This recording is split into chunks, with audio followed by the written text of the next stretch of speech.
Hi అందరికీ, welcome to Friday mini vlog. మాకైతే నిన్నటి నుంచి కంటిన్యూగా వర్షం పడుతూనే ఉంది, ఫుల్గా వర్షం గాలి. మీ ఊర్లో వర్షం వస్తుందో లేదో కమెంట్ చేయండి. ఇప్పుడు ఇంకా ఫ్రైడే కదా, పూజ అయితే కంప్లీట్ అయిపోయింది. మా పిల్లలైతే ఈరోజు క్యారీ అయితే తీసుకెళ్ళలేదు స్కూల్కి, ఎందుకంటే ఈరోజు బస్సు కొంచెం తొందరగా వస్తుంది, ఇంక అందుకని పెట్టలేదు. మా హస్బెండ్ అయితే ఇంటి దగ్గర ఉన్నారు, ఇంకా ఆయన తీసుకెళ్తా అన్నారు. సో ఇప్పుడు మా పిల్లలకైతే వెజ్ పులావ్ అయితే చేశాను. ఆ వీడియో నేను పోస్ట్ చేశాను, ఎవరైనా చూడకపోతే చూడండి వెళ్ళి. వీడియో నచ్చితే ప్లీజ్ లైక్ చేయండి. ఇప్పుడు అందులోకి కర్రీ కావాలి కదా అని మా హస్బెండ్ అయితే కట్ చేస్తున్నారు. నేను పూజ చేస్తున్నా కదా అని కట్ చేస్తున్నారు అడిగితే, మళ్ళీ పిల్లలకి లేట్ అయిపోతుంది కదా అని.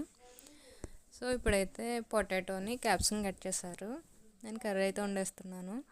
పొటాటో అయితే ముందుగా అయితే ఆయిల్లో ఫ్రై చేసుకొని వండుతాను నేనైతే, అలా అయితే టేస్ట్ చాలా బాగుంటుంది. మీరు ఎలా చేసుకుంటారు కమెంట్ చేయండి. వీడియో నచ్చితే ప్లీజ్ లైక్